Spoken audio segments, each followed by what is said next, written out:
Olá, meus meninos do segundo ano, tudo bem? Muita saudade de vocês e a gente vai retomar as nossas aulas de literatura. Vamos fazer um resumão? O seu tio disse para vocês lá no primeiro ano, nos primeiros dias de aula, que nós aprenderíamos 11 escolas literárias. E lá naquele primeiro ano nós aprendemos o trovadorismo, o humanismo, o classicismo, o barroco, o arcadismo e o romantismo. E neste ano, no segundo ano, nós aprendemos o realismo, naturalismo, o parnasianismo, o simbolismo, o pré-modernismo.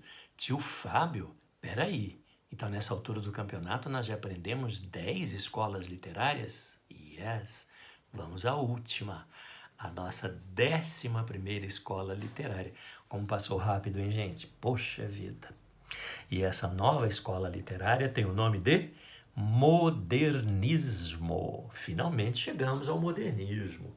É a escola literária que cumpre todo o século XX.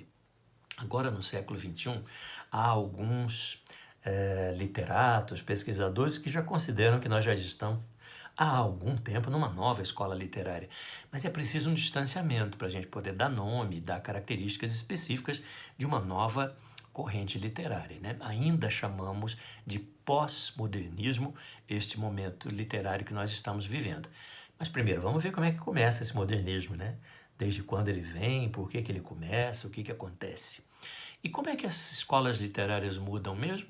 Questões históricas. É o contexto histórico que faz a mudança na arte, na cultura, na literatura. E o que estava acontecendo?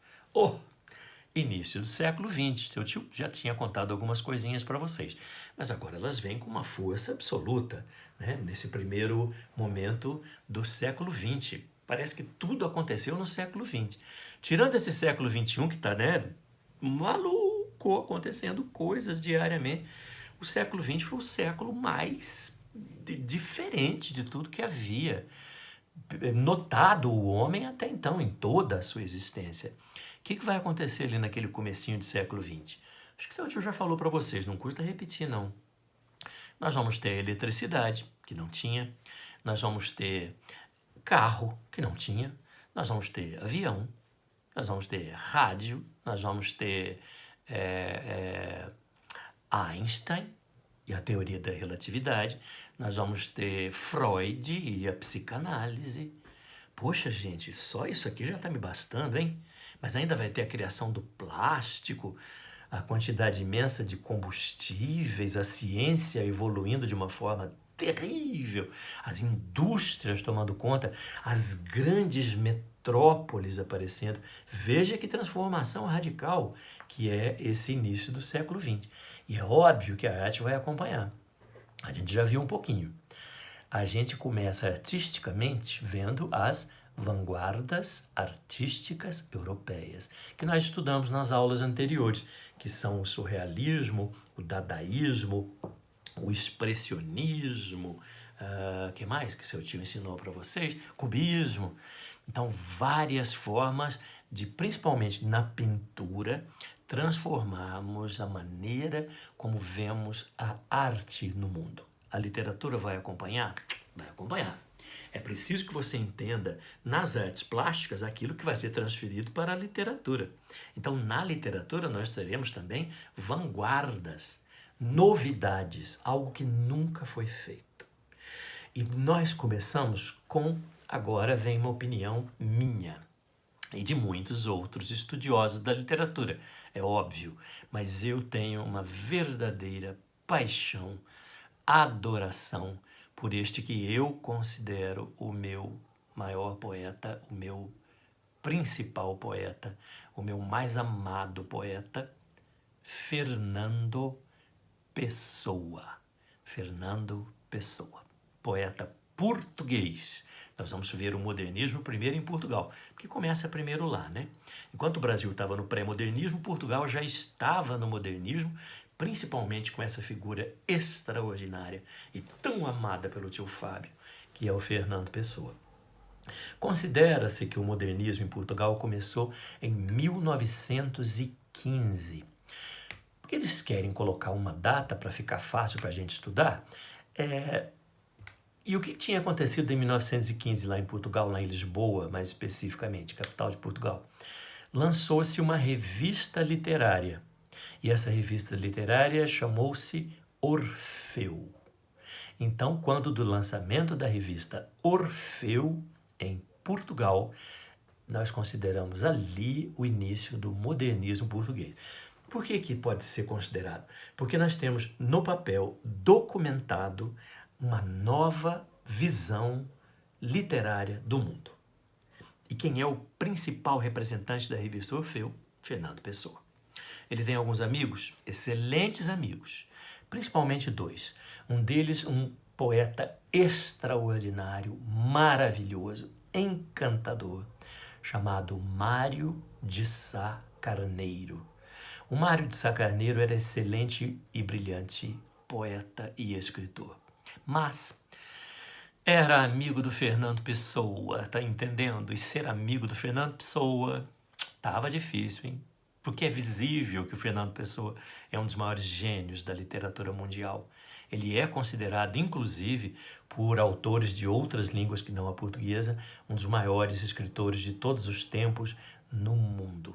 Ele estaria ali entre primeiro e segundo colocado. O cara é maravilhoso, hein? Então o Mário de Sá Carneiro sofreu um pouco com a presença do Fernando Pessoa e, em comparação da poesia dele com a do Fernando, ele ficava um pouco down, um pouco para baixo.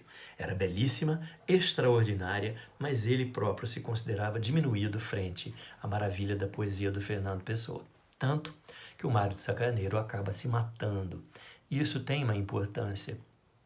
Deixa só eu contar quem é o terceiro cavaleiro importante dessa história para eu finalizar a história do Mário de Sá Carneiro. Havia também um pintor, desenhista, escritor, poeta, chamado Almada Negreiros. Extraordinário poeta, extraordinário pintor, extraordinário desenhista. Então veja que era uma revista literária muito bem representada, né? Mário de Sá Carneiro, Almada Negreiros, Fernando Pessoa. Haviam outros nomes, por exemplo, um brasileiro chamado Ronald de Carvalho, que também vai participar do modernismo no Brasil. Vai trazer, inclusive, ideias do modernismo português aqui para o Brasil. Por que é importante mesmo a história do Mário de Sá Carneiro e ele ter se matado? Porque eles criaram a revista Orfeu, e nessa revista Orfeu, o volume 1, é óbvio que os intelectuais e que os estudiosos e quem lia e quem acompanha cultura e literatura ficaram escandalizados com aquela novidade, com aquela maneira nova de se fazer poesia, de se escrever literatura. Assim como foi na pintura. Vocês viram lá o que foi o cubismo, o surrealismo, o dadaísmo. Na pintura, na literatura foi a mesma coisa. O Fernando Pessoa escrevia poemas futuristas. Lembram da pintura futurista? A do movimento, a da violência, a do elogio das máquinas, dos carros, dos automóveis, dos ruídos urbanos. Ele vai colocar isso na poesia. E vai trazer um estranhamento, aquela poesia que era toda meio bucólica, falando do mato, da vaquinha, da mocinha, do amor. Ele vem e começa a falar de movimento, de violência, de barulho, de ruído, de fábrica, de metrópole, de carro, de avião. Que louco! E tudo isso colocado de uma maneira violenta, agressiva, quase discursiva. É muita novidade que o Fernando Pessoa traz. A revista causou um estranhamento imenso. E aí depois saiu o número 2. É fácil fazer uma revista? Não, custa dinheiro. Mas quem tinha dinheiro? O pai do Mário de Sá Carneiro. Então o Mário de Sá Carneiro participava e o pai dele patrocinava a feitura da revista Orfeu. Saiu o volume 1, saiu o volume 2. Escândalo! 3 meses depois saiu o volume 2. Quando foi para sair o volume 3 da revista Orfeu, o pai do Mário de Sá Carneiro faliu, perdeu dinheiro. E o Mário de Sá Carneiro, que já tinha lá seus problemas, porque ele tinha dificuldade em se assumir homossexual, ele tinha dificuldade porque ele achava que a poesia dele era menor e, de certa forma, ele achava que a importância dele para a revista era por conta do dinheiro. Ele se deprimiu profundamente e acabou se matando. E os outros poetas ficaram sem dinheiro, sem patrocínio, para criar o volume 3 da revista Orfeu, e a revista acaba. Mas as duas revistas, volume 1 e volume 2, da Orfeu, são a revolução modernista na literatura de Portugal. Veja vocês, hein? Quanto acontecimento nesse início de século e quanta revolução na literatura em Portugal. Mas, tio Fábio, por que esse Fernando Pessoa é tão importante assim? Fernando Antônio Nogueira Pessoa. Esse é um nome do cavalheiro. Hã? Pois é, ele tem esse ortônimo, esse nome, Fernando Antônio Nogueira Pessoa, Fernando Pessoa. Mas ele tem outros nomes, heterônimos. Hã? Isso, outros nomes, heterônimos.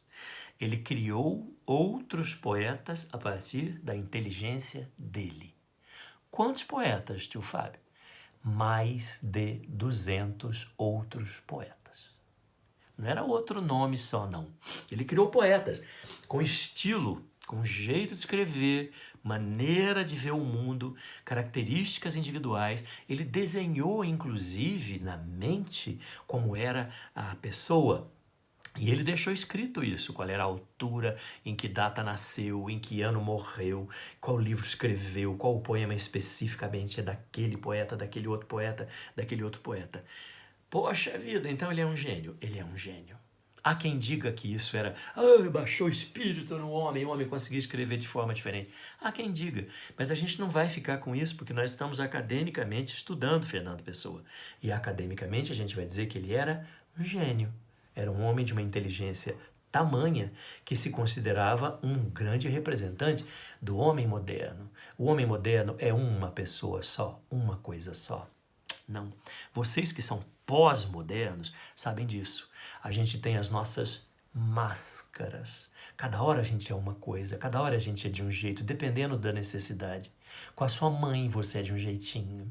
Com o professor você é de outro, com a namorada é de outro, com o namorado é de outro, com uma autoridade é de um outro, com uma pessoa chata você é de um outro. Você tem as suas personas. Persona é uma palavra que traduzida vai significar pessoa. Yes? Fernando Pessoa. Então o Fernando Pessoa possui várias máscaras. Então ele tem a sua poesia ortônima, que ele escreveu ele mesmo, com o nome dele. E ele tem a poesia heterônima, que ele escreveu com outros nomes, são outros poetas. E nós vamos aprender então as características do Fernando Pessoa, ele mesmo, ortônimo, e a característica de 3 heterônimos do Fernando Pessoa: Álvaro de Campos, Alberto Caeiro e Ricardo Reis. Tio Fábio, o homem era tudo isso? Era tudo isso. Por isso que é o meu grande poeta. Por isso a minha paixão por ele. Mas você gosta do Fernando, ou mais do Caeiro, ou mais do Ricardo, ou mais do Álvaro? Ô, gente, faz pergunta difícil, não? Gosto de todos. E os outros 200? A gente ainda está aprendendo. Porque o Fernando Pessoa nasceu em 1888, morreu em 1935, tendo publicado em português apenas um livro chamado Mensagem. A gente vai trabalhar esse livro chamado Mensagem, que ele escreveu com o nome dele, ortônimo.